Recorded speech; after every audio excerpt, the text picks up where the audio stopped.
Executive Director of Design, Global Chevrolet, Zack.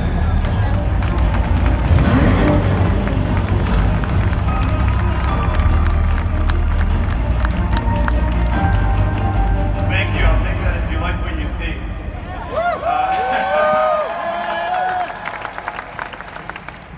At GM, every time we take on the task of designing a new Corvette, it must build on the storied history and push towards the future. The current 7th generation Corvette and each one before it had a strong and powerful presence. But the new mid-engine here eclipses anything that we've done before. This is not merely a new chapter in Corvette's legacy, this is an all-new book. Chevrolet has always been about a symphony of performance, design, and engineering, but on this car, every element had to be elevated to the next level of craftsmanship. The Stingray's exterior is a powerful, bold, futuristic design expression with exotic proportions, a wider stance, but still unmistakably Corvette. You can see the continued influence of aircraft design, lean and muscular, with sculpted shapes, conveying a sense of motion, even while standing still. Now with the new cab-forward driving position and rear engine location, the proportions become the essence of the jet fighter for the road. And as you would expect, it would maintain some of the essential Corvette design cues that are timeless and translated well to the new mid-engine configuration. You know, for example, the bold front face with the LED lights and aggressive dual-element DRL signature proudly says Corvette. The strong fender peaks of the front wheel and the rear quarter give the Corvette the expected athletic, muscular appearance. The sleek sculpture is low, taut, and aero-driven. The horizontal crease down the body side is the main design element that gives Corvette its sleek appearance and anchors the fender shapes and aggressive side intake. Now the purity of this feature was so significant that we hid the door handle releases underneath the side intakes to keep it clean and uninterrupted. Now as you move around to the rear of the car, where most people will see the Corvette,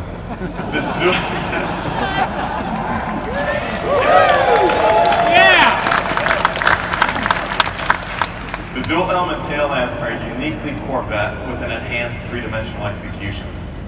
With the wide lamp location and the lower dual exhaust tips, the rear stance exudes the performance of a true exotic. Now the design challenge for the mid-engine Corvette were unique in that everything had to be changed. But at the same time, our mission was to make the finished product not just unmistakably Corvette, but an exotic supercar version of a Corvette. By repositioning the engine to the middle, the proportions shift and the whole canopy is thrust forward in profile, allowing the rear wheels to move farther back for a much more aggressive attitude. The mid-engine design allows for a more forward feel in terms of driving position and visibility. You are actually leading the way as you drive. Additionally, having the motor behind you communicates a supercar feel, which intensifies the overall driving experience.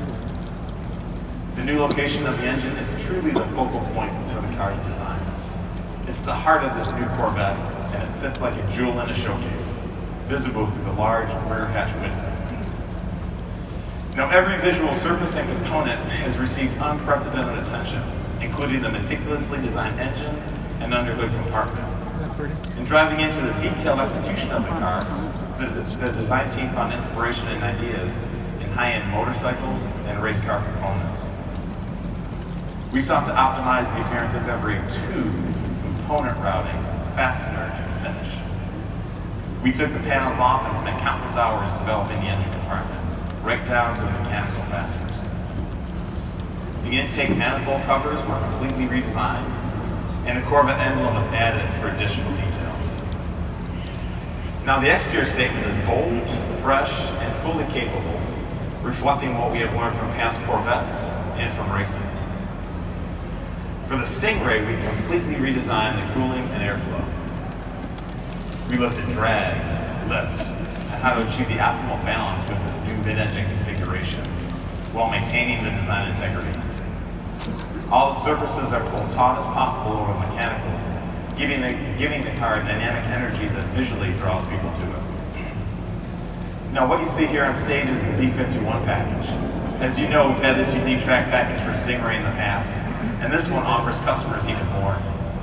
As you can see, it has an aggressive front splitter and an open-air rear spoiler. Our designers work hand-in-hand with the aero engineers, giving a whole new meaning to the term form follows function. And Tadge will talk in detail more about the Z51 a little bit later. Now the mid-engine configuration not only enables a stunning exterior, but also provides interior accommodations, which are improved. With the engine behind the driver, the cowl and the instrument panel are lowered, and the entire occupant package is moved forward 16.5 inches, improving visibility. The driver compartment is also larger than the previous generation, offering more space and an inch more seat travel. With this new mid-engine exotic exterior, we had to deliver an inspiring interior to match. Most important is the driver-centric cockpit, which features a new, squared-off, two-spoke steering wheel that leaves an unobstructed view of the 12-inch reconfigurable cluster display. The square steering wheel shape and low two-spoke configuration enable a full 9 and 3 o'clock hand grip during hard cornering, so you'll have the optimal position. The compressed shape also allows for better visibility and more legroom. In the cockpit, the controls are literally wrapped around you in all directions. It reflects a car that is all about catering to the driver's experience. You'll also notice that the only knob on the audio system is the volume control, because it's the one that's most frequently used. Every other button on the system had to earn its place. And the single line of climate control buttons on the console are all laid out and minimized. The instrument panel's wings extend from the driver's console and wrap around the IP, freeing up space. This less is more philosophy has also been incorporated into the unique ultra-thin air vents. The look is simple and clean and help us keep the instrument panel low for great forward visibility. Now we'll be offering 3 seat options: a GT1, a GT2, and a competition sport for drivers seeking the right balance of comfort and style. We now offer 6 interior color themes, more than ever before, which also includes more personal choices on material selection and stitching. The interior stitching is also larger and more pronounced, highlighting the handcrafted quality and attention to detail. Even the seatbelts get expanded to expressive color palette, an optional 6. And we've also expanded the exterior color palette to 12, more than we've ever offered previously. One of the key things as well is everything on the interior is authentic, and most parts are wrapped in leather or suede. The buttons are aluminum, carbon fiber is used throughout for lightweight performance and visual appeal. Now, all of these details are what makes this 2020 mid-engine Stingray special. From the moment a customer walks up to the car and opens the door, we want to surprise them and let them discover something they weren't expecting. We want them to say this can only be a Corvette, but also say that this feels like no other Corvette ever.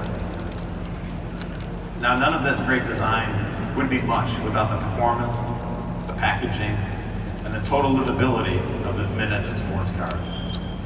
So this was all made possible by the incredible engineering team led by Corvette Executive Chief Engineer, Tadge Jeuchter. Tadge, thank you.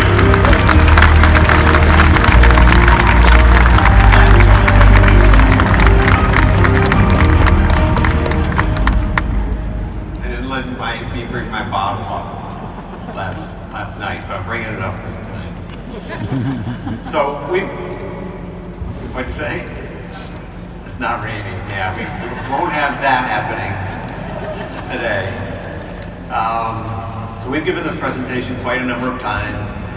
We've given it to the dealers and the media, and we even had Wall Street investment bankers in this morning, celebrities, you name it. But this is our favorite audience right here. You know, you guys appreciate it more than anybody else. I mean, you guys live it. So how many of you watch the live stream, either live or almost live? So you recognize some of what Phil said, right? It was very familiar, and the only way we can keep doing this is to run the scripts that we already have and the video that we already have. So you're going to get a flavor of it. So I'll follow along the scripts so the video works, but I may deviate here and there where it might be interesting or new for you guys. So anyway, we knew this was the right time to move to mid-engine. We've actually known it for a while. We've been reaching the limits through C6 and through C7. We were increasingly convinced that we weren't going to be able to just keep staying the course with the front engine design. And of course, expanding the performance envelope was one challenge. We could have done that a long time ago. Zora wanted to do it. You know, he wanted to do one of those experimental cars out there, screw everything else. Let's just get performance, put the engine in the back, and just make it the fastest car possible. But the Corvette also has to be beautiful, functional, and attainable. When Zora was making his arguments to leadership, he was actually arguing for a cost is no object car. It's like, he wanted just, give me the checkbook, let me go do it, it'll be the best sports car ever, it'll make GM proud, and he got pushed back, slammed into his place. No, this is a business, we're selling 40,000 a year, what do we understand about that? We're gonna stay the course. So, our task was not just to do that mid-engine car, but mid-engine plus everything else. We had to develop a new sports car that combines all the things that you guys appreciate about the car today and add the performance and excitement of a mid-engine supercar. And we always want to meet requirements all around the world. I did a very subtle announcement last night. I said, meet those requirements, including right-hand drive, and it seemed like it was dead silence in the room. It's hard to hear actually from here, but it seemed like dead silence, so I had to tell them that was news, folks. That was huge. And I'm sure all the people in Australia raised a beer and like, they're coming to the southern hemisphere. So that was fun to be able to do that. And one of the reasons we're doing it, you haven't seen any spy shots, but you will. Pretty soon here. It's very hard to camouflage a steering wheel on the right-hand side of the car. We had this brainstorm putting a steering wheel on both sides, but we didn't think that would work very well either. So you can't camo that. We're going to start working on a right-hand drive car, and so I'm sure that people will be blowing up the first time they see a spy shot of a right-hand drive car.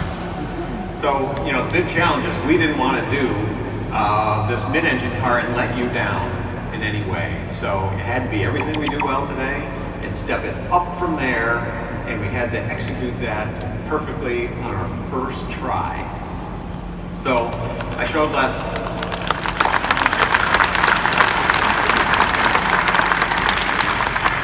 This is something we've stressed about for many, many years. How are we going to do this? How are we going to get all the answers we need, not stub our toe on everything, get all the answers. So, we spent a lot of time working on our computer models, getting them up to speed. We wanted to synthesize and integrate all the solutions for body structure and aero and thermal management, crashworthiness. Crashworthiness is a whole different deal when you put the engine in the back. So that includes a bunch of challenges in itself. And so, and a bunch more stuff than that. We showed a bunch of images. You can see some of them back here of some of that simulation work. And I don't know I think we're just going to show a video of some of the augmented reality that we showed last night. But I got a lot of feedback that people thought that was really a cool way to show stuff. So I talked about the physics, about why putting the engine behind the driver lets us make this big, giant leap. And we wanted to make sure that we didn't just put the engine in the back. We wanted to figure out how do you leverage that to maximum advantage to make sure you really get that quantum leap. So it kind of starts with the steering. That's your main interface with the car. I talked last night about the very short, straight, stiff steering system. It makes I think it's 50% stiffer than today's car, and it means when you move the wheel, the front moves over immediately. The turn in on this car is incredible. The fact that you're sitting so far forward, I said last night, you sit basically on top of the car center of gravity. You actually sit slightly forward of the center of gravity. So when you turn into a turn, the car rotates right around you, and you actually ride that front axle in, and you're moving in the same direction of the car, and that completely changes the perception of the vehicle handling. Even some of us that were skeptical early on that we would get that are total believers now. We spent a lot of time going back and forth between the cars. No disrespect for today's car, it's awesome, but we've really accomplished something with this. So the thing that surprised us, one of the things that I mentioned last night also was we were surprised at how we can use things like higher spring rates, tie down the dampers more, and actually get better ride quality. And a lot of it has to do with the fact that you're sitting right on that center of gravity.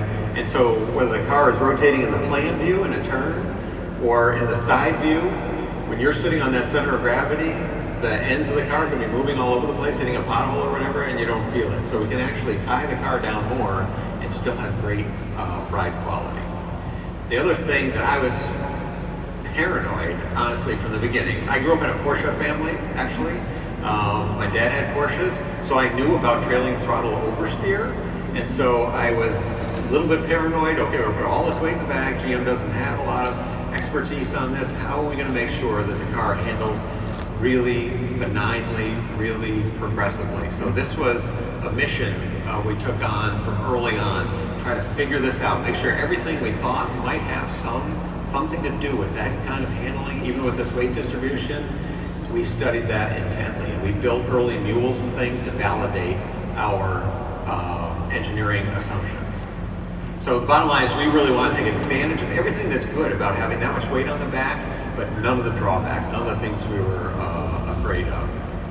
So, you know, we did tons of work on the suspension geometry, bushing appliances, tire construction. We have the biggest stagger front to rear that we've ever had, 245 in the front, 305 in the back, and then worked all the little details, and the car really came together kind of at the very last end. It's actually still being worked because we're not quite done yet. We're getting close, and we know and we say confidently, and that's why we're saying it publicly.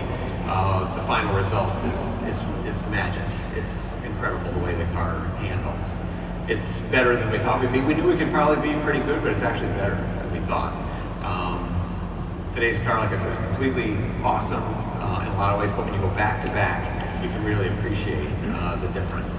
It really does feel super comfortable, super nimble, and it never puts a foot wrong. It feels really, really stable. So the body structure is an interesting thing because we actually cut our teeth on aluminum structures way back in the C6 days, starting with the Z06, and then we made that aluminum structure standard, brought it in-house, built in Bowling Green, and so we did a lot of technical learnings on aluminum and bonded-on composite body structures on a front-engine car. So we kind of took that level of risk and challenge off the table, put it in production on the C7, so that was a huge learning step going forward to doing this all-new car. We kind of had a lot of that understood and what we needed to do. One of the things we learned is that you really need premium aluminum construction. So you don't want a construction made of 1,000 tiny little pieces. And if you look at some of the exotics, the cheapest way to make aluminum parts is extrude them. So you extrude parts, you cut them, and you weld them together. And so you end up with this jigsaw puzzle that's mostly consisting of weld. It's a bunch of joints. It's a low-cost way to do it, but it's not the best technical way to do it. We knew that the best way to do it was to use high-pressure die castings, and I talked about it last night. We designed the car, developed it with some of the biggest die castings in the world. 6 of them. You can see them in the animation. Take up huge chunks of the body structure, which means no joints, no welding. When you weld on material, it gets weaker and uncertain as to what the material properties are. The car is almost all glued and screwed together, so structural adhesive and redundant mechanical fasteners, very dimensionally capable and super stiff. But the key was getting to these large castings. And when we went to actually go out and source these castings, nobody wanted to do it. There was nobody in the world who wanted to build castings this large to our requirements at the volumes we planned to sell this car. And so we had to do it ourselves. We actually had to insource. We had to go to the leadership of the company and say, this is an important business for us. Nobody else is going to do it. We have to do it ourselves. And so that's an example of something that we really decided to vertically integrate, make that capability part of GM's capability, and we ended up buying all the raw equipment and learning how to do this, and we actually installed it in Bedford, Indiana, in a plant that makes blocks, aluminum block castings, head castings, things like that, and now they've extended their capability into high pressure die castings. It's great for us, and it's a great learning for General Motors because you'll end up seeing us be able to have that capability in other kinds of cars. Like I said, when you have castings that big, you don't have any joints.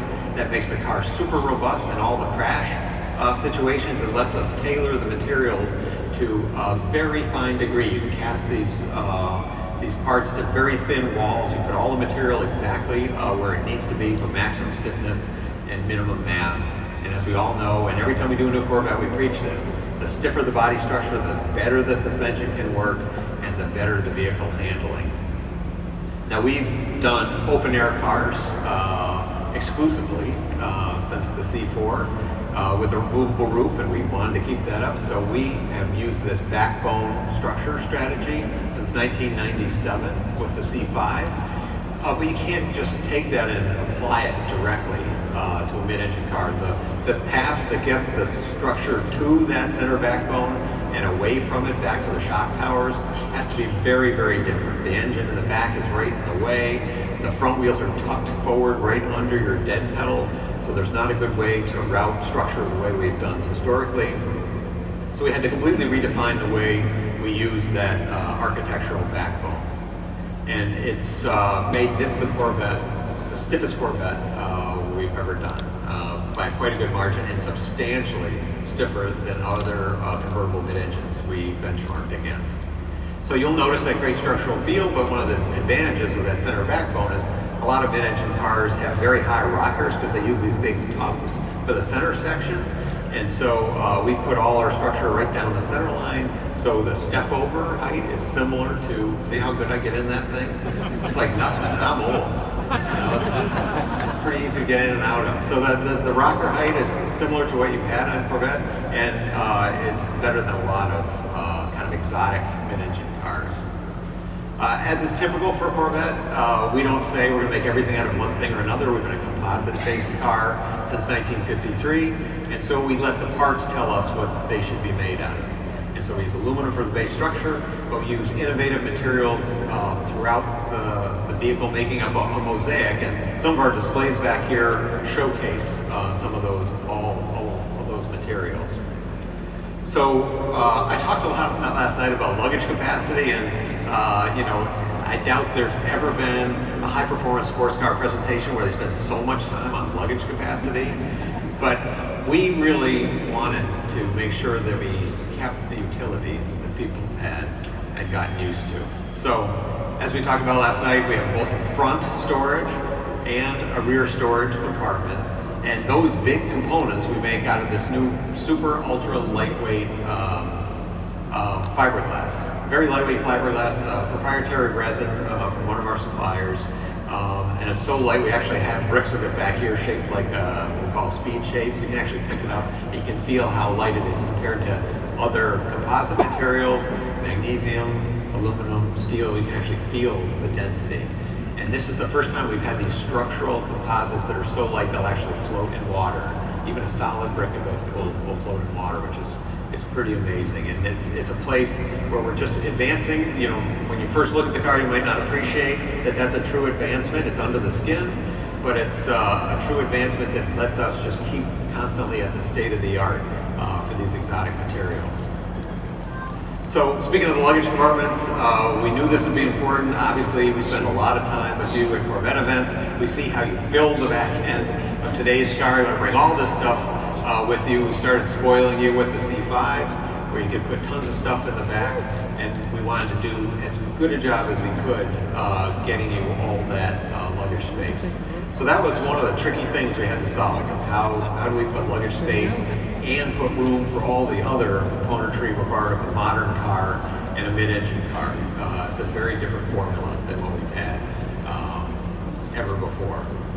So we're pretty proud of the luggage volume. In fact, if you took the luggage compartments, you just filled them with water, it holds the same. The shapes are different, but the volumes are about the same. And I mentioned last night the 5-piece luggage set that we custom designed as an accessory that fits in this car also.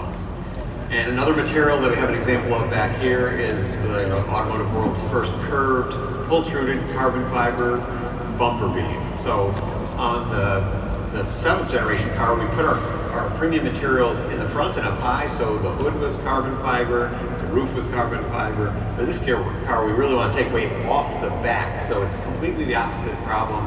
So instead of having the battery in the back, we move it to the front to try to move the weight distribution forward a little bit. And on the very trailing edge of the car, we have this pull-truded carbon.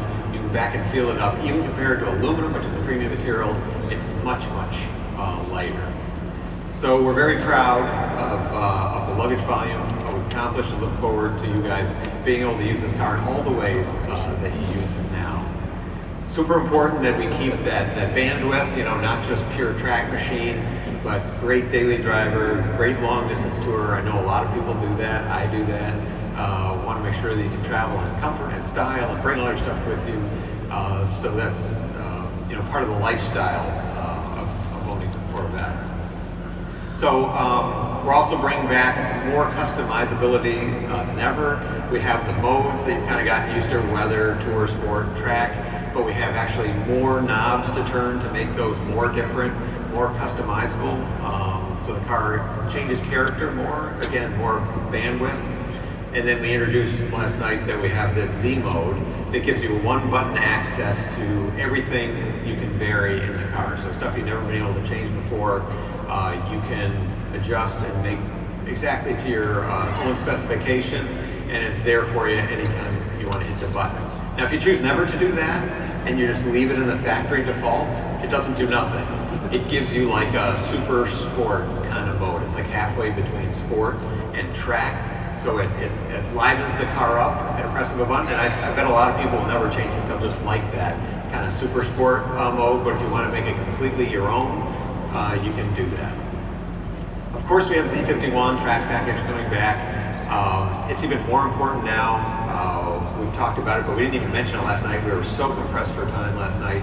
But we actually, the standard car comes with all-season tires. It's Michelin's highest performance ever all-season tire. So it's truly a sports car tire. Corners at about 1G, and it's a 4-season tire. It rides really good. It's an exceptional, kind of a new age tire. And I can remember it back in the C4 days when we first approached 1G cornering, and it took a rock-hard suspension, an ox cart ride. The car was just brutal to try to get to 1G. Now we do it in the comfort of a standard suspension with all-season tires. It's amazing how far technology has come. So that's the standard. Then the Z51 has summer performance tires, and because the architecture itself is so capable, we're actually able to back away a little from the intensity, the exotic nature of the tires. So on today's car, when it chatters when it's cold, because when the tires are cold, they have a different stick-slip phenomena. Gone. That is gone. So, and you wouldn't think, okay, mid-engine versus front engine, why would that have anything to do with that? Well, it does. And we don't have to lean on the tires quite as hard. They can be better, more progressive, more well-rounded, and still get all the performance. This car's faster. Trust me, this car's faster on a track in every situation than the current Stingray Z51. So in addition to that, of course, you get larger brakes. The ELSD, which has been super effective, made famous actually on the 7th generation car. Get more cooling and aero. This is a Z51 car here, so you get the splitter and this rear spoiler. And the Z51 actually creates full vehicle downforce, which the current Stingray Z51 does not. So it's 400 pounds of downforce at 180 miles an hour, and it makes the car super stable on the track. In addition to the chassis I was talking about, this car is such a quick learn. It's amazing. It's going to be great. I was telling Ron Fellows, who was here last night, I was like, this is going to be such an awesome school car. Everybody's going to be a hero as soon as they get in it. They're just going to love it. The ELSD, because you have more weight on the back, it's actually more effective than ever. It has more authority over the vehicle dynamics. So we're really able to leverage that tool to a degree that we have never done before. Makes the car super stable in corners, and you can put the power down really early. PTM has been refined. We invented PTM. Now you find it on other cars. We've made it more consistent across a wider range of conditions. And the bottom line, I think you're hoping you're getting the idea. This car is going to be a joy to drive. We're looking forward to getting third party, the media in the cars this fall, and we're confident enough that last night we're bragging to them that this is what you're going to experience. We don't do that unless we're quite confident that they really are going to experience that. If they don't, they hit you hard. And so we're confident enough to proclaim that we're quite confident they're going to enjoy themselves out there with this car. We also have a new electrical architecture. It's much faster. Since the signal's faster, it actually gives us the capability to do a lot of things kind of in higher resolution than we've ever done before. In cybersecurity, you hear about it, but until it affects you, you don't think much of it. But someday there's going to be a cybersecurity attack on a vehicle, and when that happens, I don't think it's going to be a GM car, because we have this new cybersecurity electronic architecture, and then all of a sudden it's going to be super important. Everybody's going to be super worried about how secure is my car. And then over-the-air refresh capability. Every time we introduce a new Corvette and a new feature, a new this or a new that, first hand goes up. Can I get that on my car? Last year's car? Everybody wants backwards compatibility. And we can't always do it, but now we have the capability of actually doing calibration changes, continuous improvements, things like that can be done over the air. So a huge benefit for you guys.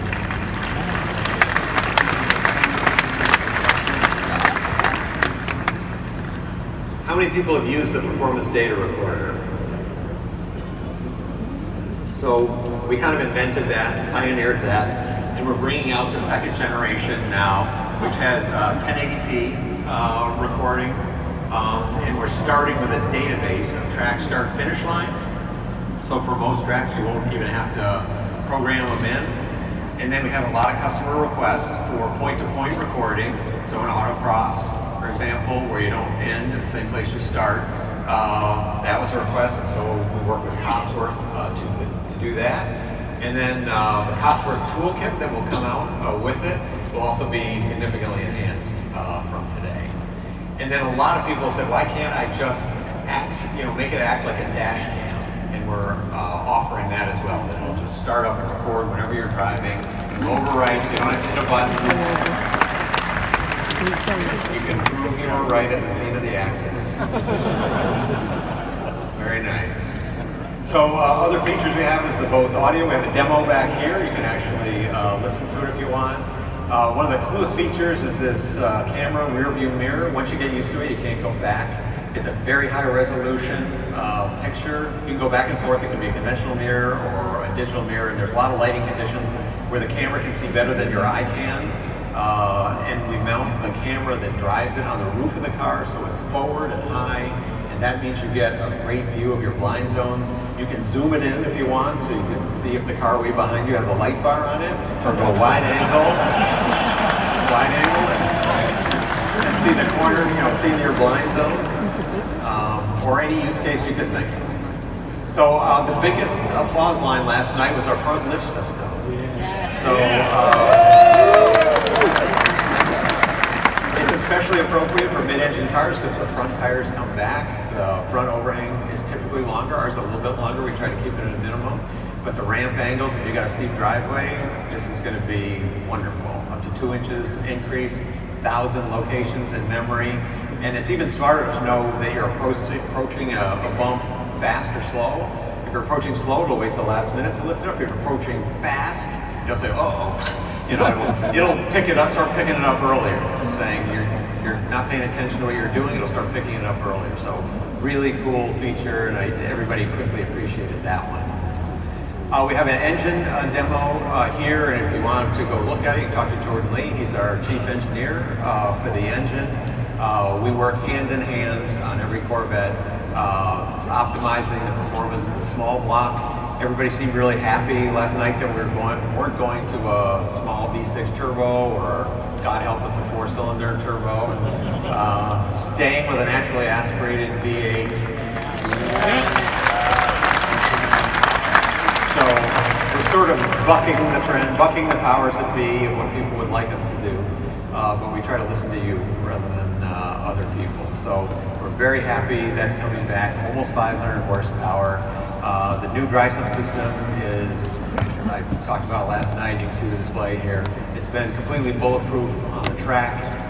The engines have been super reliable, so that's one thing we're really happy to have. And it's a nice touching point for people who think, oh my God, they're changing too much stuff with this mid-engine. Well, there's the small block sitting right in the heart of the car. Very familiar, and it's really cool to hear it. You'll recognize the exhaust sound immediately, and it's really cool to hear that engine coming from behind you. It's very, very, very fun.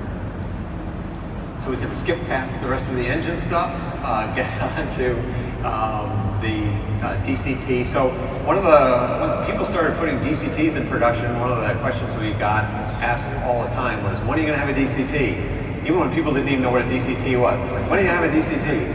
And so, it's based on the media reports. And there's good things about DCTs and bad things about DCTs. And the DCTs can be wonderful, but to do everything well, to have that real crisp, engaging mechanical shift quality, immediacy on the paddle, and have it be a perfectly smooth automatic-like transmission is a big challenge. We worked with our supplier of the current manual transmission, Tremec, and we designed one from scratch for this car. Completely blank sheet of paper, and it meets our requirements. There was nothing in the world that would stand up behind this new motor and fit in this architecture. We slammed it down to the ground. It really needed to be compact so we could have the rear luggage volume. So we had to do a DCT ourselves. And the net result, partly because of the electrical architecture, the super fast response times, this thing works exactly like you would dream it could. It's really, really wonderful, very engaging, and it has a lot of features that can be operated like a manual transmission. So if you're a manual fan, you'll find a lot to like. It's not exactly the same as a manual, but there's a lot to like about this transmission. We set it up at 8 speeds, first gear, gets you out of the hole unbelievably quickly. It comes off the line harder than any car we've ever done. We set up 2 through 6 for track work, so it keeps the engine on the power peak on any track in the world. And then, like a Corvette tradition, you shift it up in the 7th or 8th, and the car can be quiet, and the engine runs slow, and you get good fuel economy, good range. Or if you put it in track mode or pump up the exhaust, you can have the nice burble as you motor down the road. And I think one of the biggest drop the mic episodes last night was when we announced 0 to 60 under 3 seconds. I think that came as a little bit of a surprise to people. So that's the combination. This engine, the torque curve, the area under the torque curve, the way we set up the transmission, the rear weight bias. This car gets off the line like crazy, 0 to 60 under 3 seconds. So we're pretty darn proud of that. That's one of the few true performance metrics we shared last night, and there'll be more coming.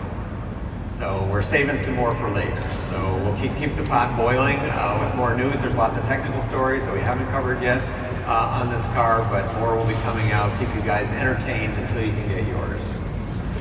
So I'm curious, show of hands, how many people, I sort of wrapped it up last night saying, we've done all these changes to the car, but the bottom line, it's a 2-passenger road-going private jet. They'll take you anywhere you want to go. How many of you guys are buying that? Are you guys think it's okay? Yeah. How many people think it's definitely the wrong thing to do? Nobody's willing to. Oh, we got one over here. I'll talk to you after. Wait till you drive it. Wait till you drive it. So anyway, I hope you enjoyed what Phil and I had presented. We tried to put a little bit of different spin on what you saw last night. And like I said, you guys are our favorite audience. We're glad you came out, and please check out the rest of the stuff we have to show to you. Thanks. Woo!